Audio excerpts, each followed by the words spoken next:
For every action that we do here, there's a consequence over here. Impacting individuals in unique ways, capturing the beat on the street, the happenings and the events in motion as they happen. It's time now for Darpan's Local News.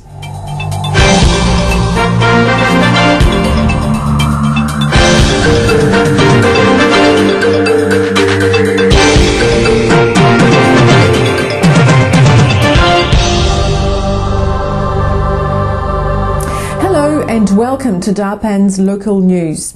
I'm Eva Tolmash. First, a look at the headlines. National Party leader John Key dubbed Prime Minister Helen Clark as anti-American and noted Helen Clark's failure to secure the free trade agreement with the US as Labour's failure of foreign policy.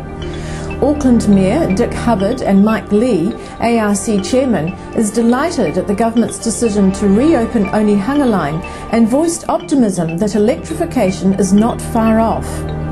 A national campaign which kicks off this Sunday 25th of March with a 30-second television advertisement which encourages New Zealanders to think about problem gambling, who it affects and the impact it has on communities. Prayas, the Auckland-based Indian English theatre group, is gathering momentum for a new production in October with The Terrace. Remuera Amnesty Group hosted an evening of inspirational poetry and music organised by Amnesty International at the St Luke's Church in Remuera. Council of Christians and Muslims held their annual general meeting in the city addressed by the Governor-General Anand Satyanand. Two separate marches brought Auckland's Queen Street to a halt, the first ending with Guinness being poured and the other lighter fluid. New Zealand Tamil Society organised a cultural program in Epsom titled Vangaville, meaning rainbow.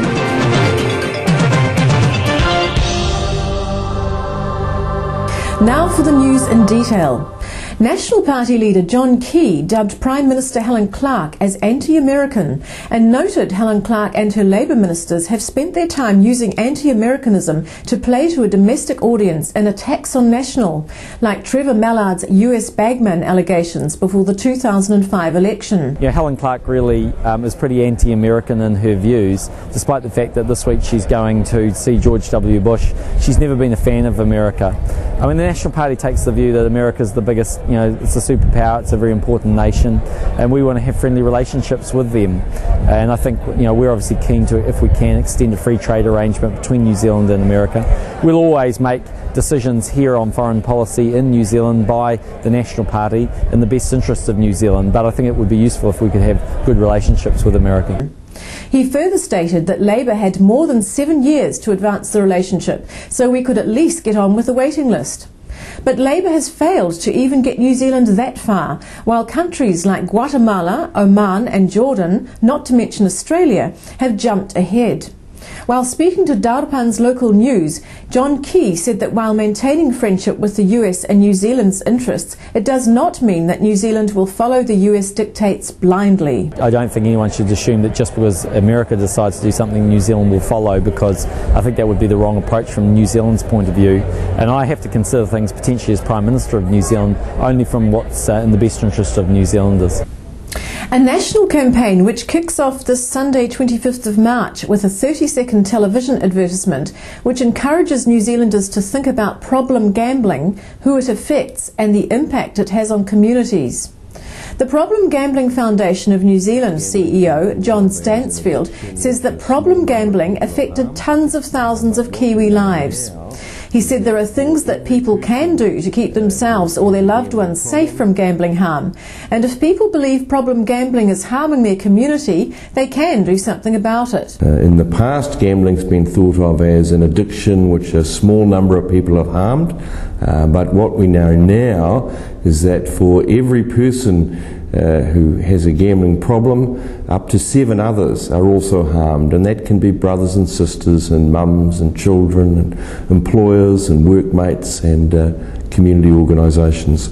So if we're going to beat this problem, we need to take an approach that involves the whole of the community, and we'll be starting to have some celebrations for the launch of that campaign on Friday in Auckland. We've chosen Otara as a place to have one of the launches because there is a fantastic group of mostly Pacific Island women in Aotearoa who formed themselves into a gambling action group, and they've been very successful in raising awareness in their community.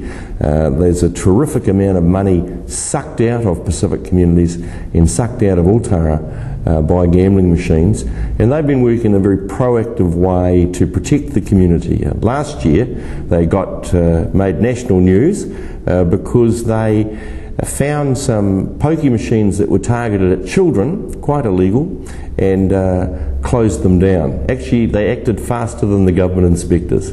So we'll be celebrating the achievements that they've made and looking for further activity in South Auckland and greater powers for those communities to have a say in how much gambling there is around.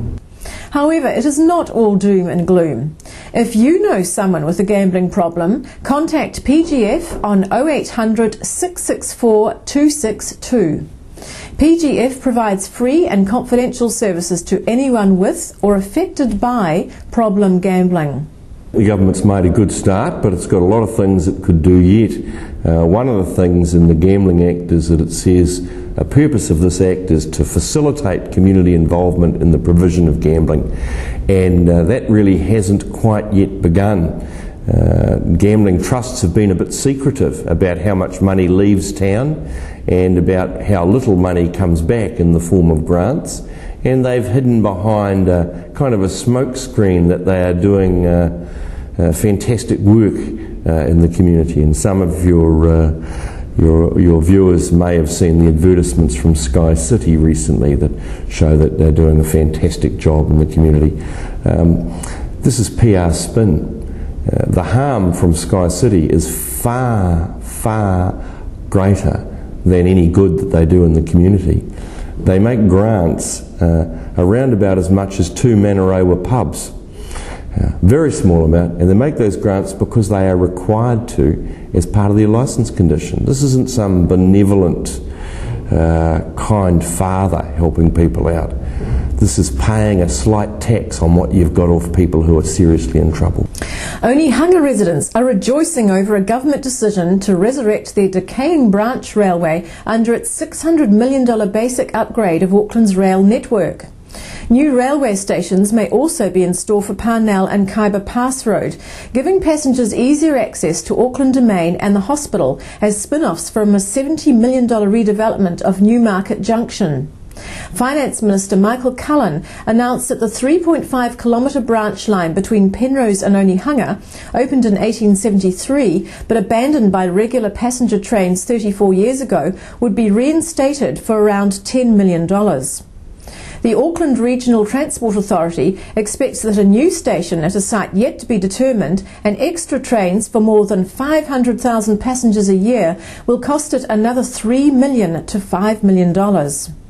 Trains leaving Onehunga every half an hour from 2009 should give passengers a run of little more than 20 minutes into central Auckland, compared with bus trips sometimes 3 times longer. Great news. I mean, it's not a lot of money involved. You're talking about something like $10 million to do it up. And it's not just about transporting the people from Onehunga to Auckland, but it allows the formation in the future of a line out to the airport, and also probably a line sometime up the side of the Mount Roskill motorway. So very much a step in the right direction. The ARC chairman, Mike Lee, expressed his delight at the government's decision to reopen Onehunga line. He said most of the components for a robust rail network had now been lined up, with the notable exception of electrification, which Transport Minister Annette King has assured Aucklanders is high on the government's agenda. I have to tell you, there's been tremendous resistance from the bureaucracy about that, but now the government has given the direction, and I'm very, very satisfied. Rail patronage has doubled since the time we came into office, more than doubled. Electrification will change how we design the areas around the rail corridors, will allow us to start thinking about a central underground tunnel, be all sorts of ramifications from it. We have supplied a very rigorous case to the government to enable the government to make a pretty sound decision to go for electrification for Auckland. Prayas, the Auckland-based Indian English theatre group, is gathering momentum for a new production in October 2007. Last year, Prayas presented Sharandas Chor, The Honest Thief, an Indian play in English. Now the stage is being set for The Terrace, a contemporary Indian play in English. The Terrace is a path-breaking play written by the famous Gujarati playwright Madhu Rai. It is an exposé of emotional vicissitudes, a story of meaningful yet forbidden relationships. The original Gujarati play was staged in the early 1970s in Ahmedabad, Western India.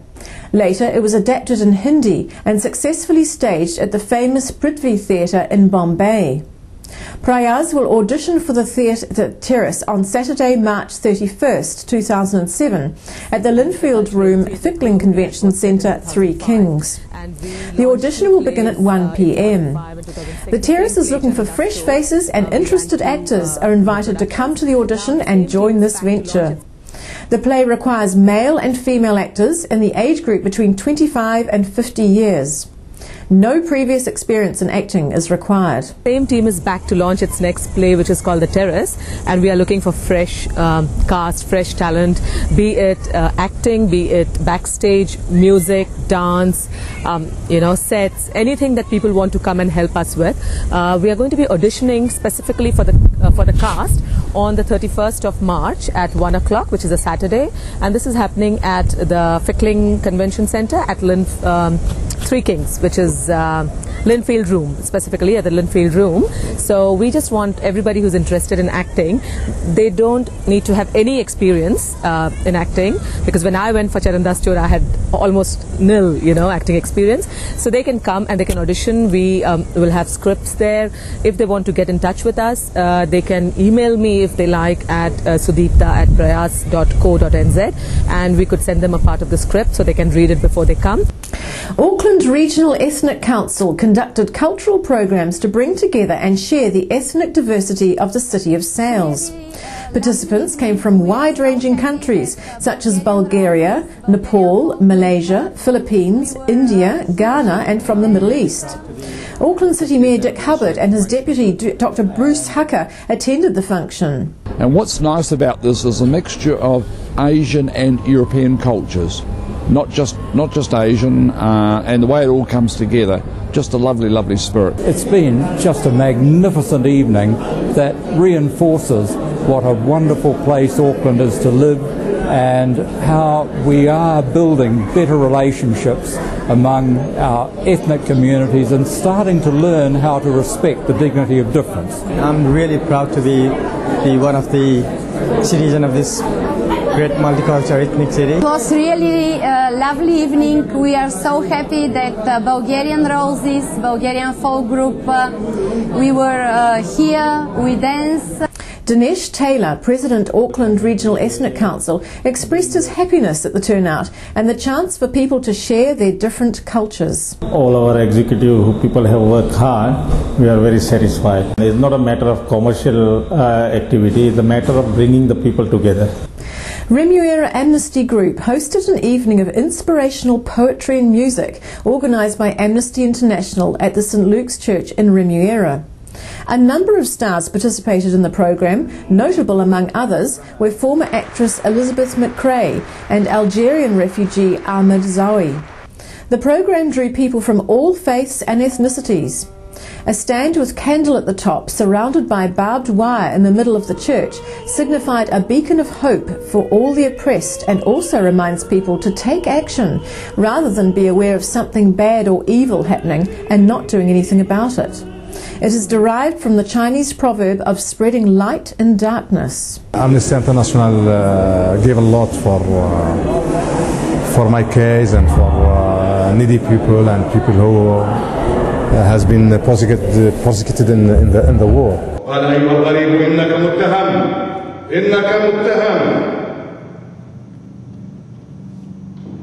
أخرجنا الضالة ثم دقق ونظر وقال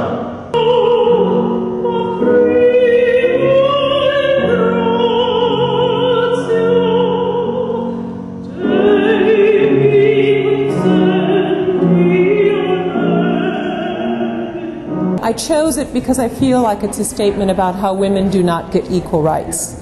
Cut up their tongues, cut up their faces, force them to watch us torture their parents, watch the soldiers rape their children. And it's about social injustice and how the people like us who have everything, how do we relate to those who have nothing, and to social injustice on the scale that our imagination can hardly take us there.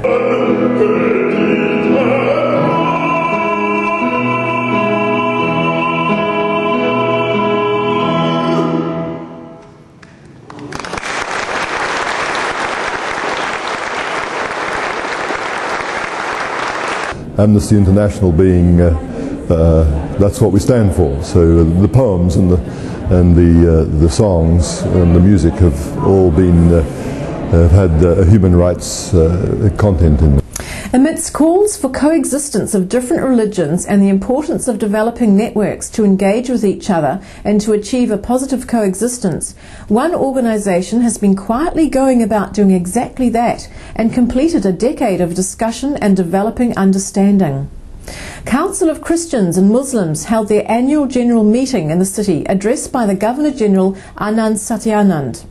The Governor-General lauded the efforts of the organisation in the promotion of better understanding between the two Abrahamic religions, and also noted that discrimination's prevalence at the grassroots level could change at a slow pace and sustained building of bridges. Tolerance is something that is built up over a long period, and it needs the quiet persuasion of groups like this to work within their own constituencies as well as with the community at large to achieve a better future for all of our country. At certain points in those 10 years, we have stood up to be counted with our message when things the opposite of what we stand for have been taking place. We are trying to build on these commonalities and similarities rather than fight over minor differences. Two separate marches brought Auckland's Queen Street to a halt, the first ending with Guinness being poured and the other lighter fluid. At midday, about 200 people paraded in the city's main business strip for the annual St Patrick's Day parade. Half an hour later, about the same number marched on the opposite side of Queen Street for International Day of Action, calling for foreign troops to be withdrawn from Iraq and Afghanistan. The Peace March demonstration ended outside the entrance of the offices of the US Consulate General, where about 4 activists burned, spat and trampled on a Kiwi flag. No arrests were made, and police praised the good behaviour of the demonstrators. Among the marchers was Algerian refugee Ahmed Zawi, dubbed a human rights symbol, who rode his 5-speed bicycle from his home at St Benedict's Church, Newton, to Queen Street, where he spoke to those involved in both events. March organisers Global Peace and Justice in Residence Action Movement, in conjunction with the Working Together group, said they hoped government officials here would consider withdrawing the army contingent from Afghanistan, where it is helping bolster a puppet regime organised by the US. Well, the New Zealand government should withdraw the support that it's giving to the American occupation of Afghanistan, and it should also speak out very clearly about the situation in Iraq and call on the Americans to withdraw. We've got to be out on the streets supporting the US troops who do not want to fight, who say, look, we want to follow our consciences, not follow George Bush's illegal commands. They're scared of the United States, and a small nation like New Zealand should take moral heart from the fact that people around the world are against the occupation of Iraq, and we would be just one voice amongst many, and we shouldn't be intimidated. This message to the American soldiers, we may not be able to send it to George Bush, but his troops will hear us. National Party electorate MP Dr Wayne Mapp, along with his North Shore electorate, organised a cocktail party in Takapuna. An air of optimism enveloped the gathering, and the members attending the meet exuded confidence of their party doing well at the hustings next year. Leader of the National Party, John Key, was the guest speaker. Clark's office rang Radio New Zealand on Friday because they introduced the story as the next national government will do X, Y and Z, and just yelled at them for 10 minutes for saying that. And it's pretty bad. It's actually happening everywhere. They rang the Herald and complained that the number of photos they're using of me in the paper. They've rung TV1 and TV3 about the number of clips they're doing. So they're really rattled in the beehive. And I think that's sort of a good news part of the story, that they're certainly taking it seriously. Which by the time we get to the election, the public will say, yep, I understand what National stands for, I understand what New Zealand will look like if we vote for these people, and I understand why it's worth it. Tamil community in New Zealand is a cohesive lot and is known to instill the age-old traditions, values, culture and heritage in their younger generation. New Zealand Tamil Society was formed a quarter century ago, and since then the organisation has contributed in many spheres of society in general. From organising classes for Tamil language students to conducting free tuition classes for secondary school students, scholarships to contribution to wheelchairs for the helpless in the northern and eastern provinces of Sri Lanka. It has more than 300 members. This year, as part of its annual celebration, the Society organised a cultural program in Epsom titled Vanaville, meaning rainbow. Minister for Ethnic Affairs Chris Carter, Auckland City Councillors John Hinchcliffe and Richard Northey attended the function. Spectacular classical dance items were performed by the famous Bharatanatyam artist Madurai Muralidharan, his wife and daughter. Noted choreographer Uma Prasad conducted the popular event of the evening, Rainbow Fashion Show. We conduct Tamil language schools in 2 locations. There are 70 children studying Tamil language every Saturday. We try to help our other students with their secondary school subjects like maths and science if they cannot afford additional education if they have language issues. And we are also trying to get involved with a lot of humanitarian projects like funding for wheelchairs or creating scholarships for students who cannot afford to study. This is our annual cultural show. This is mainly organized to give opportunity for a lot of our talent, young talent, to be able to show it up to the people and for getting our people together.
That's all from me this week, and now it's over to Javed. I'm Eva Tolmesh.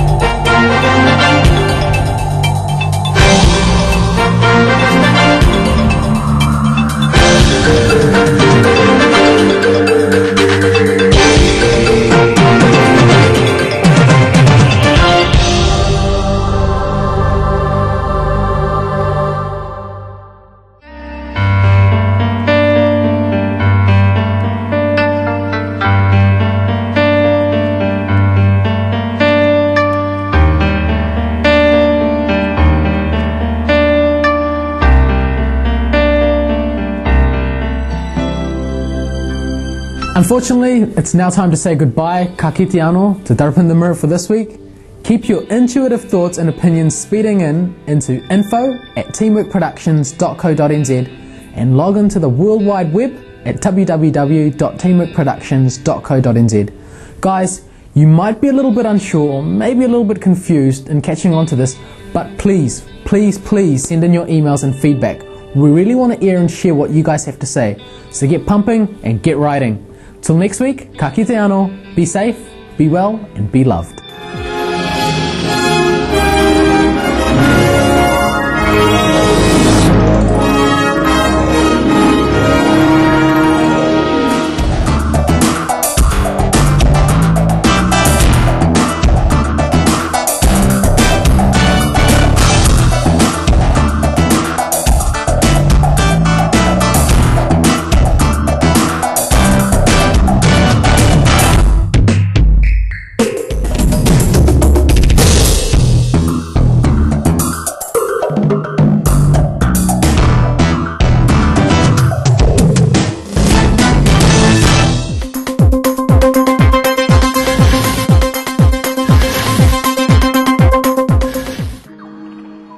This program has been supported in part by New Zealand On Air.